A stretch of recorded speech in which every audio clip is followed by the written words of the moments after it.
সংকটময় পরিস্থিতিতে খাদ্যদ্রব্য এবং অন্যান্য নিত্য প্রয়োজনীয় পণ্য সামগ্রী অধিক পরিমাণে কিনে রাখার শরীয়ী বিধান কি? খুবই গুরুত্বপূর্ণ একটি প্রশ্ন। প্রিয় দর্শক, এই প্রশ্ন উত্তরে বলতে চাই, খাদ্যদ্রব্য বা অন্যান্য পণ্য সামগ্রী কেউ যদি অধিক পরিমাণে কিনে রাখেন এবং পরবর্তীতে যখন এর দাম বেড়ে যাবে তখন বেশি প্রফিটে তিনি বিক্রি করেন, এটাকে বলা হয় এহতেকার বা মজুতকরণ। আর এর বিপরীতে নিজের বা নিজের পরিবারের জন্য জীবন ধারণ করবার বা ব্যবহার করবার জন্য যদি এই জাতীয় পণ্য সামগ্রী কেউ কিনে রাখেন বা জমা করে রাখেন, এটাকে বলা হয় ইদ্দেখার বা সঞ্চয় করা। শরিয়ার দৃষ্টিকোণ থেকে স্বাভাবিক অবস্থা যখন বিরাজ করে, অর্থাৎ কোনো দেশীয় বা বৈশ্বিক বড় কোনো সংকট নেই কিংবা যুদ্ধ পরিস্থিতিতে নেই এবং দুর্ভিক্ষ কিংবা দুর্ভিক্ষের ঘন ঘটা বা পদধ্বনি শোনা যাচ্ছে এমন কোনো পরিবেশ পরিস্থিতি নেই, এরকম স্বাভাবিক অবস্থায় কেউ যদি কোনো পণ্য কিনে রাখেন যে এটা যখন দাম বাড়বে তখন আমি বিক্রি করব, তো শরিয়ার দৃষ্টিকোণ থেকে এটি নিষিদ্ধ নয়। ঠিক একইভাবে নিজের বা নিজের পরিবারের ভরণ পোষণের জন্য যদি খাদ্যদ্রব্য বা অন্যান্য পণ্য সামগ্রী কেউ সঞ্চয় করে রাখেন, তো শরিয়ার দৃষ্টিকোণ থেকে সেটাও নিষিদ্ধ কিংবা নাজায়েজ নয় স্বাভাবিক অবস্থায়। আমাদের দেশে আলু, পেঁয়াজ, রসুন এ জাতীয় অনেক ফসল আছে যে ফসল সারা বছর জুড়ে হয় না, বরং নির্দিষ্ট সময়ে হয় এবং এত অধিক পরিমাণে হয় যে এটা ওই সময়ে সারা দেশে মানুষ খেয়ে শেষ করতে পারেন না। ফলশ্রুতিতে এই ফসলের একটা অংশ বরং রেখে দিতে হয়, মজুত করতে হয় এবং যে সময় ফসল হয় না তখন এটি মানুষের মধ্যে সরবরাহ করতে হয়। নবী করিম সাল্লাল্লাহু আলাইহি ওয়াসাল্লাম তার পরিবারের জন্য ১ বছরের খাদ্যশস্য একসাথে দিয়ে দিতেন। অতএব এখান থেকে বোঝা গেল যে খাদ্যশস্য পরিবারের জন্য ব্যবহার্য যে সমস্ত নিত্য প্রয়োজনীয় পণ্য সামগ্রী এগুলো রেখে দেওয়া বা সঞ্চয় করাটাও নিষিদ্ধ নয়। অনেক উলামা ইকরাম অবশ্য নবী সাল্লাল্লাহু আলাইহি ওয়াসাল্লামের ১ বছরের খাদ্য সামগ্রী দেওয়ার এই হাদিসের আলোকে ১ বছরের বেশি সময়ের জন্য সেটি সঞ্চয় করে রাখাটাকে নিষিদ্ধ বা মাকরুহ মনে করেন। যদিও হাদিসে পরিষ্কারভাবে ১ বছরের বেশি রাখা নিষিদ্ধ সেরকম কোনো কথা বর্ণিত হয়নি।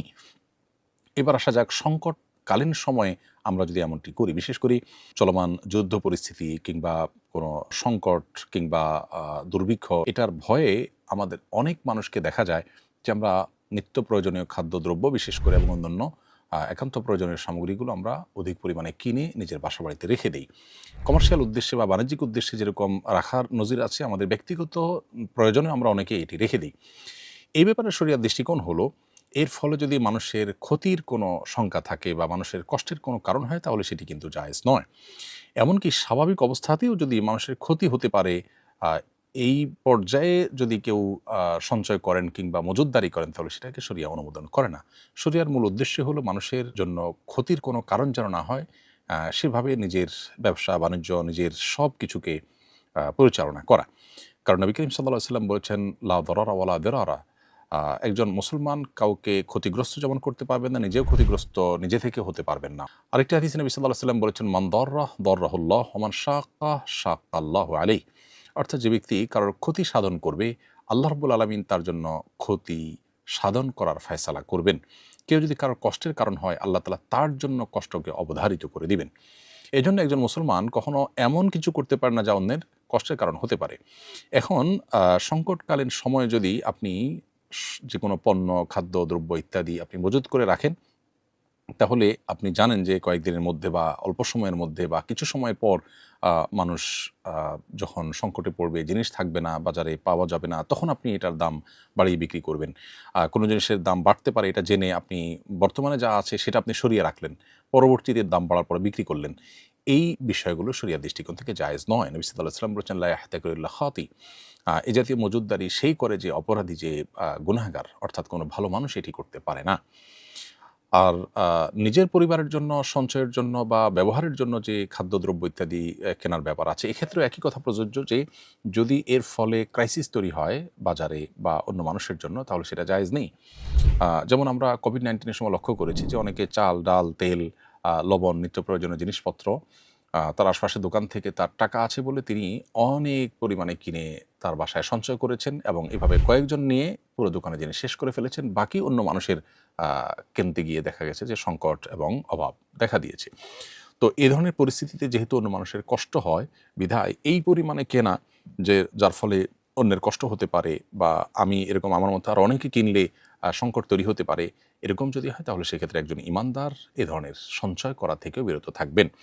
বরং কঠিন এবং সংকটময় পরিস্থিতিতে ঈমানদার আল্লাহর উপর তাওয়াক্কুল করবেন, ভরসা করবেন।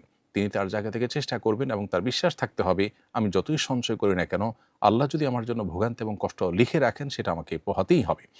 আর আমি শুধুমাত্র আমার এবং আমার পরিবারের চিন্তা না করে বরং আমি আমার পরিবার এবং আমার আশপাশের মানুষের চিন্তা আমাকে করতে হবে।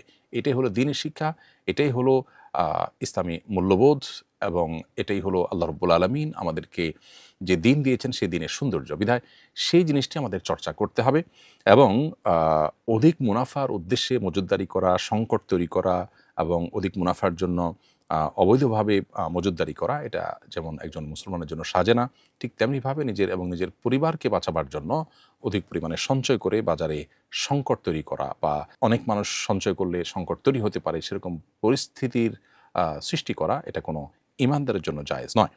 বিধায় স্বাভাবিক অবস্থায় এহতেকার বা মজুতকরণ কিংবা দেখার বা সঞ্চয় করা এগুলো জায়েজ হলেও সেটার জন্য শর্ত হলো তাতে যেন কোনো মানুষের বা অন্য সাধারণের সর্বস্তরের মানুষের ক্ষতির কারণ না হয়, বাজারে সংকট তৈরি না হয়। কৃত্রিম সংকট তৈরি করার উদ্দেশ্যে যদি করা হয় সেটা সর্বাবস্থায় নাজায়েজ হয়। আর আপৎকালীন সময়ে সংকটকালীন সময়ে যুদ্ধ অবস্থা বা দুর্ভিক্ষ চলাকালীন সময় বা দুর্ভিক্ষের ঘনঘটা বা পদধ্বনি শোনা যায় এরকম সময়গুলোতেও আমাদের দায়িত্বশীল আচরণ করতে হবে, আল্লাহর উপর ভরসা রাখতে হবে এবং শুধুমাত্র নিজের এবং নিজের পরিবারের চিন্তা না করে গোটা সমাজে মানুষের চিন্তা করতে হবে, না হলে আমরা গুনাহগার হতে পারি, আল্লাহর কাছে জবাবদিহিতার মুখোমুখি হতে পারি। আল্লাহ রাব্বুল আলামিন সকল কঠিন পরিস্থিতিতে আমাদেরকে আল্লাহর প্রিয় পাত্র এবং একজন ঈমানদারের যে চরিত্র সেই চরিত্র ধারণ করার তৌফিক দান করুন এবং নিজের লোভ মোহ এবং শুধুমাত্র পার্থিব লালসা এবং শুধু নিজ এবং নিজের পরিবারকে বাঁচিয়ে রাখার যে স্বার্থপরের মতো চিন্তা সেই চিন্তা থেকে আল্লাহ আমাদেরকে বেরিয়ে আসার তৌফিক দান করুন।